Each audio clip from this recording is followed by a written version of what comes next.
The Michael Hatfield RE/MAX team presents Real Estate and More. Bay Area real estate is different than in all of America. And why? What's up with home buyers? What's on sellers' minds? How is the market? And much, much more.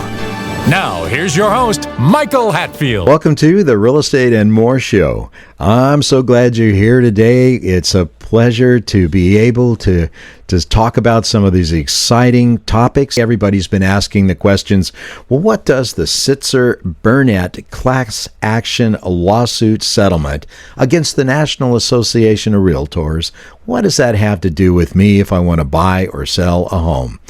I want to just give you an overview and say that, yeah, it looks a little bit crazy and you hear all kinds of things about how it's going to affect buying or selling a house and how realtors are going to work for nothing and things such as that. I'd just like to clear a little bit of that up if you don't mind. So today we're going to just touch on that, and we have my partner here, Nancy, to go through some of this with us and let you know what we know at this point in time. Hi, Michael. Hi, welcome to the show, Nance. Thank you. Let's talk about the latest housing market, Michael. How is the market today as we await the election, presidential election in November, await mortgage interest rate changes? Let's look nationally. Oh, I gotcha. Well, you know, the last new home builder confidence was in March. A little bit old. We did report on it and talk about it in one of our shows. And it was a sentiment of 51, a measurement of 51 of the new home builder sentiment. And that's real positive. That means that the home builders feel like they should go ahead and stick their neck out and build these new homes. So that's what we have. It was an encouraging 6.25% up from the last new home builder confidence report. So that was all good news.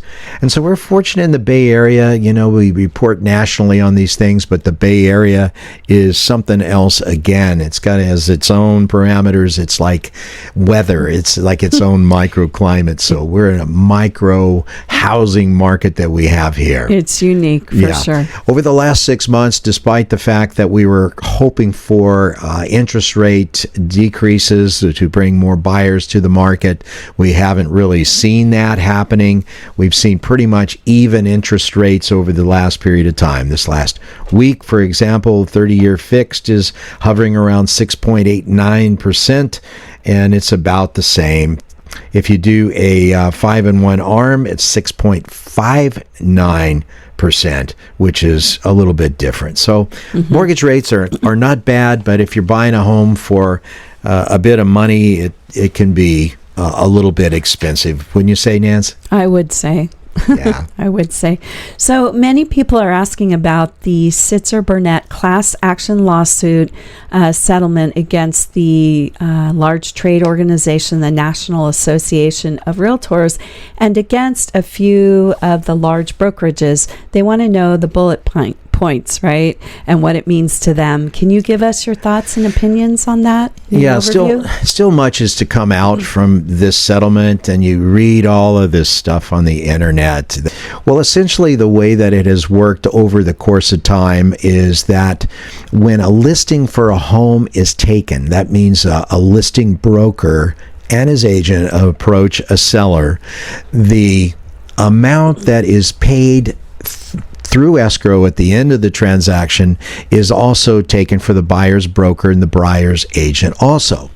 Let's just say, as an example, for simplicity, it's let's say it's a 6% commission total. That's the total, and 3 of that, or 2.5%, would go to the buyer's side.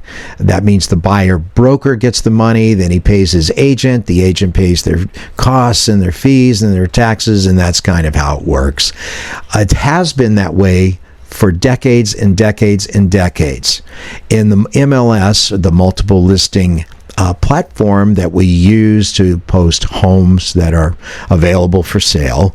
We've been able to post that percentage that is paid to the buyer's broker and his agents for a number of decades. We've been able to do that. As a result of this settlement, they say, we want to separate that amount that is paid to the broker side from what is taken by the listing side. Well, okay, fine. So now, per the settlement, you cannot post on the MLS listing how much the broker for the buyer and the agent will earn. So therefore, it defaults to where you have to figure out how to pay for your buyer's broker. Thus, the settlement says, well, you're going to have all of potential buyers for properties sign and endorse a buyer representation agreement. I will say that again.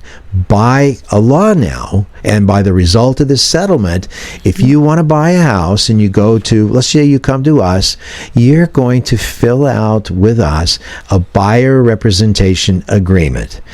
And in that agreement, it says that you will pay your buyer broker, or your buyer broker will work it into your offer that you make to purchase a house. The latter part is, in essence, what will normally happen. Even though you fill out your buyer representation agreement and you hire experienced agents, which is where they're really going to shine now, to do your negotiating for you to buy a home, the actual commission itself is likely to be paid from the seller's side, because that's where the money is. It's just going to be a little bit different. So just the two things to talk about is, one, the buyer's broker and agent commission will not be posted on the multiple listing service as a result of this Sitzer-Burnett class action lawsuit settlement. And number two is that each buyer that wants to buy a home will have to they'll have to sign a buyer representation agreement at that point in time. Those are the two biggest things that I see. Number three, there's a third factor, because many of the documents that we utilize will be changed to be in conformity with this settlement. So it'll be a little bit tenuous for a while, but as far as I'm concerned, every offer that I write is going to say there's going to be seller agrees to pay a buyer broker X amount of percentage. And it'll smooth out after a while, like you're saying. It'll definitely smooth out in a while. Yeah. When these things come up, everybody's in a turmoil. Everyone feels that, this is egregious or what. But you know what?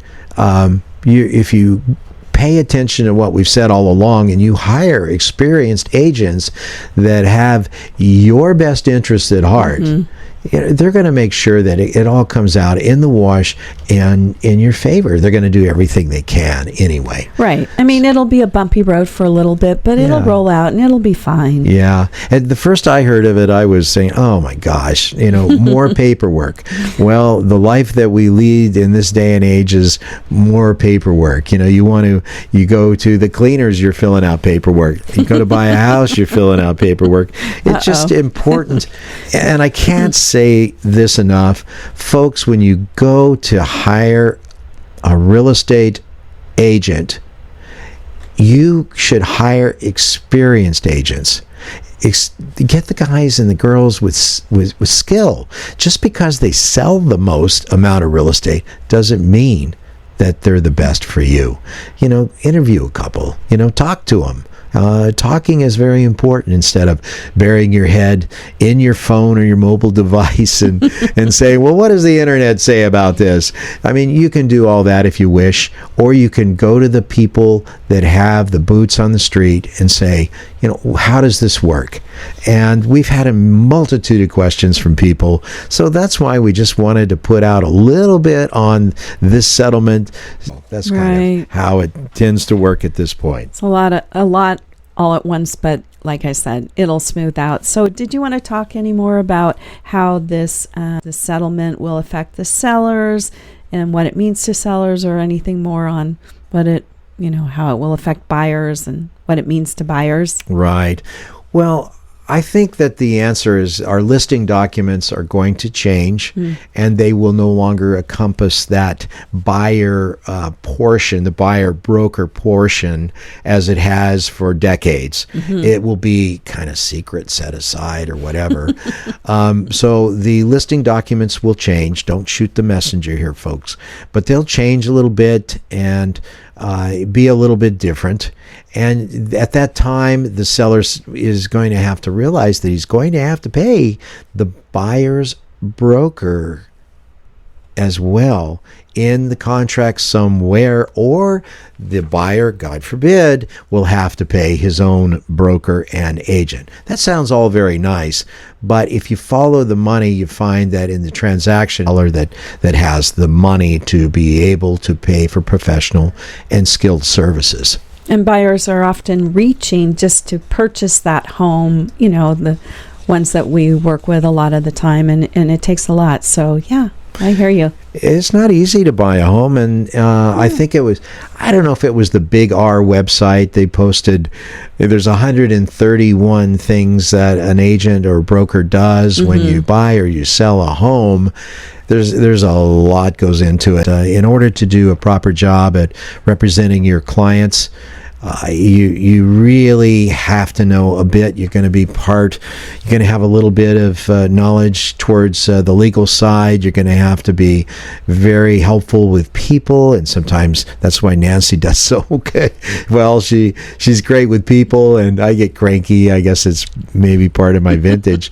But there's so many factors that go into a real estate transaction that people just don't understand. They'll look at the internet and they'll say, "Oh, the internet, I can do this and I can sell this house myself." Yeah, you can, but you're going to leave money on the table. We're going to take a short break. We'll be right back. RE/MAX. And here's Michael Hatfield. Business owners, have you considered how important the appearance and impression your offices make to prospective customers? Appearance and impression are critical to clients, thus to your overall success. If your company could use that warm, inviting, and welcoming appearance, I have an amazing complex of offices just listed for lease in the quaint town of Danville. Freshly remodeled, meticulously built, the 3,700 square foot space enjoys incredible street exposure, front and side entrances, abundant parking, reception, conference room, 11 individual offices, even a team member kitchen.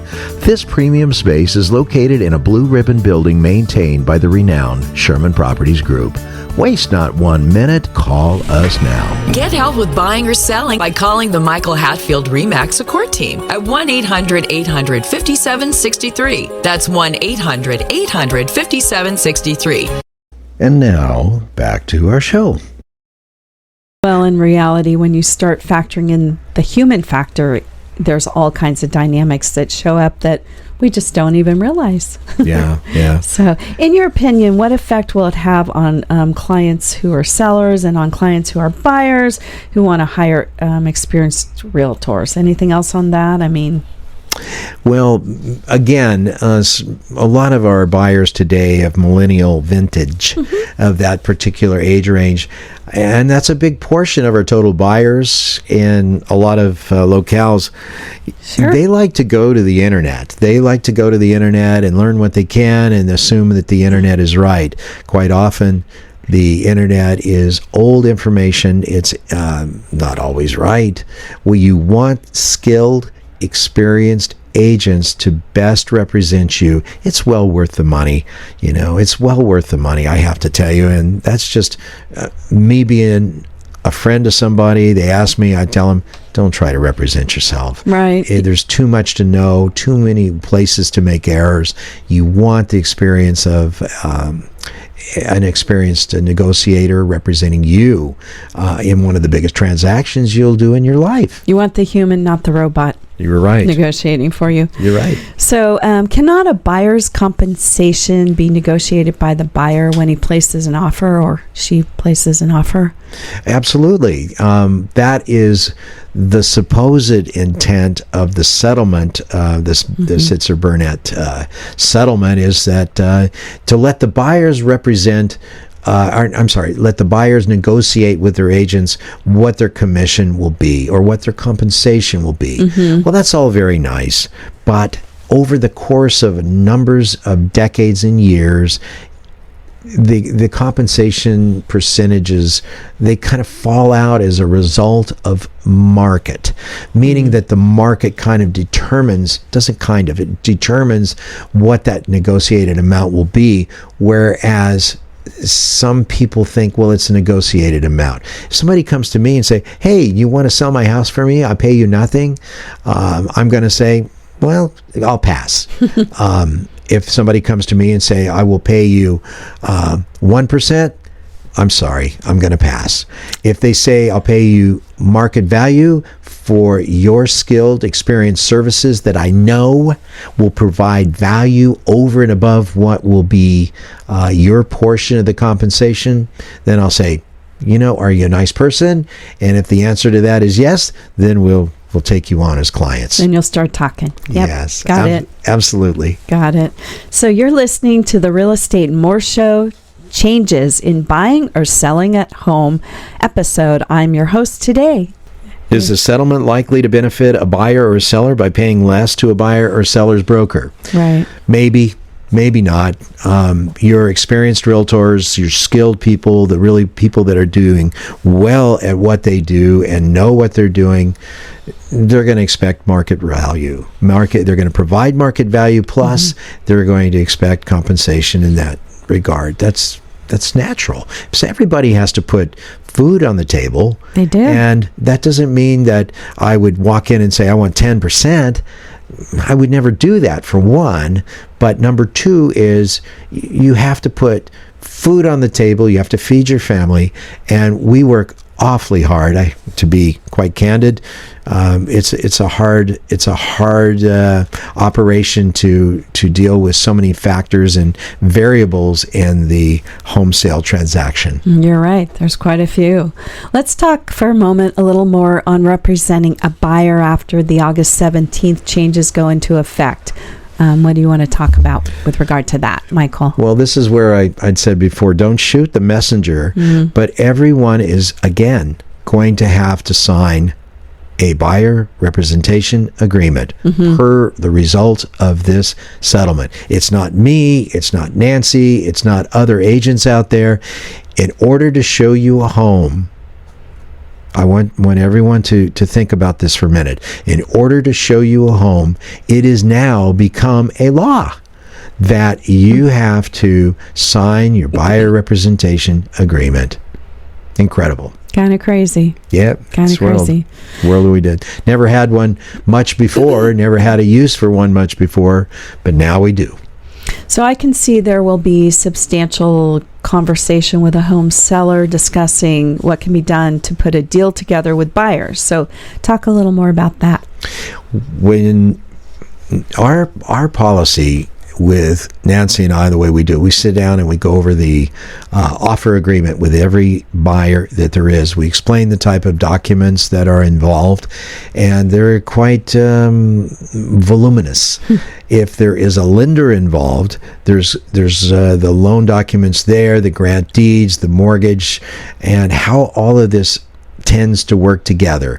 We talk about disclosures, advisories, we talk about acknowledgments, and we talk about the contract itself.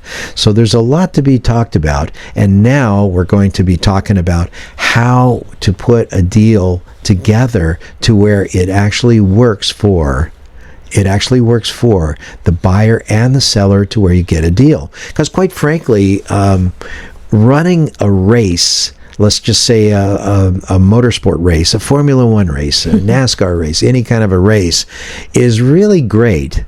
but it's even better when you run the race to win the race. Without the deal, it's just frustrating that you have not been able to get on the podium and finish the race and get your deal for the home that you wanted all your life.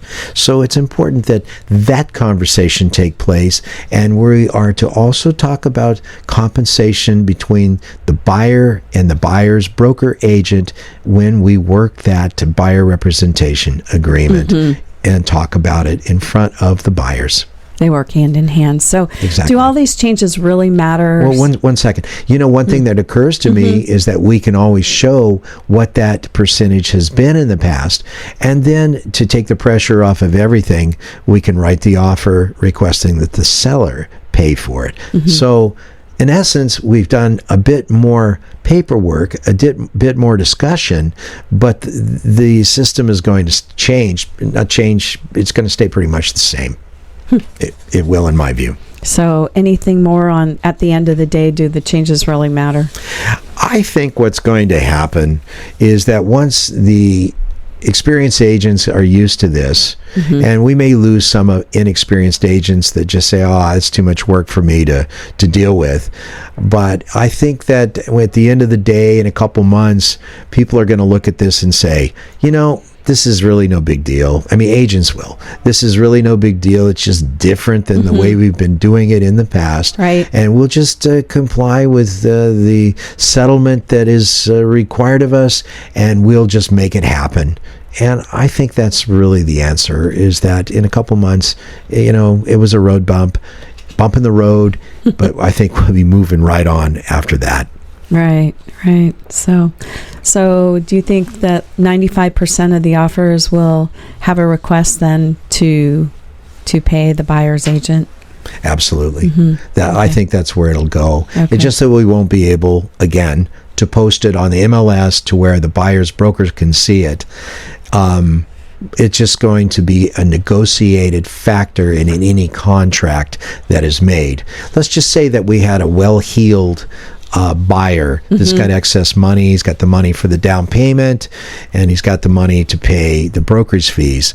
And then you sit down with him, you go through the buyer broker, I call it buyer broker, but it's really buyer representation agreement. Right. You go through the terms of that, but at the end of the day, it's going to be likely the seller that is going to accommodate the compensation for the buyer's broker and the buyer's agent.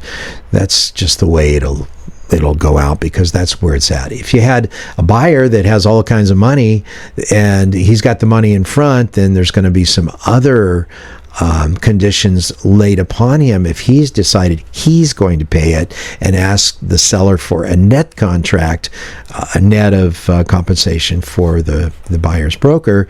Then you got another way of looking at it, but it's all going to factor out there. Everybody needs to be able to put food on the table. Experienced and skilled agents are going to be able to continue on. Got it. Sounds good. Yeah. What do you think about it, Nancy? You got any viewpoints about it? I just think it's a new system of getting to the same end, honestly, and it's just agents are the ones that are going to experience the most changes, and just trying to communicate effectively to the sellers and to the buyers, and that'll just be a matter of getting used to it and just working with different people, the human factor. So it'll be okay, I think. One of the things you do so well is you explain to people what the types of documents are, what the clauses mean, and quite frankly, even in even in the documents that come from our California Association of Realtors that are done to benefit both the buyers and the sellers, there's a lot of clauses in there that need to be explained, that appear ominous. Got it. Say that right. But there's a lot of them in there to be explained. Any offer that you make on a property needs to be properly explained. This is one of the focuses that we do right from the very beginning. We get a buyer, we bring them in, we sit them down, we talk about the offer, we talk about the ins and outs of that contract to where they understand when it comes down the line. And interestingly, we find that quite often what they learn from sitting down with us is in direct opposition to what they've read on the internet. Imagine Interesting. that. Imagine that. The New Age encyclopedia doesn't always tell them everything. It's not so. But with us at the Michael Hatfield RE/MAX team, we take representation very, very seriously. We always, at the end of the day, want to do what's right. And we want to take care of our clients, number one. We like it also if they realize that we are also in the business to put food on the table because we like to eat. Nancy less than me. Feed the dog. Feed the dog, yeah. But it's all part of it. It's all a very important part of the profession that we in. And I have to tell you, it is a profession.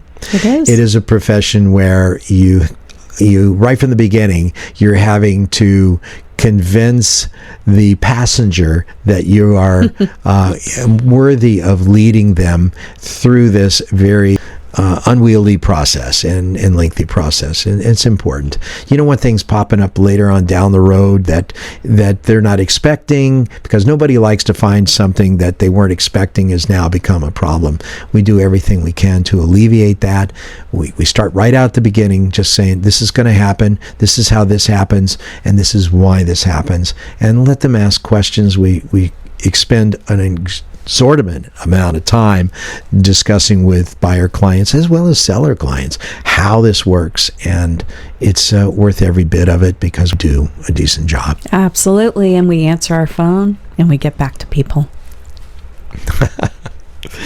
Interesting times. They are. Any final thoughts on this subject of the settlement? Yes. Yeah. My thoughts is that, like we said before, is I believe at the end everything is going to sort out in the wash. The documents will be a little different. They need a little more explaining. We won't know who's paying the buyer's broker's compensation until we get into a contract and in the process there. And this is why you want skilled, experienced agents. I think after a short period of time, it won't matter at all who's doing what. I just think it'll be good. So thank you, Nancy, for helping us out today. You do a wonderful job. I'm very grateful and happy that you have such great knowledge and you do such a wonderful job with people. Thank you for being on the show. Thank you, Michael. You've been listening to the Real Estate and More Show. Changes, we'll call it, in buying or selling a home episode. Please go to our YouTube channel at My Real Talk Show. That's at My Real Talk Show at YouTube, and touch the subscribe and the like button.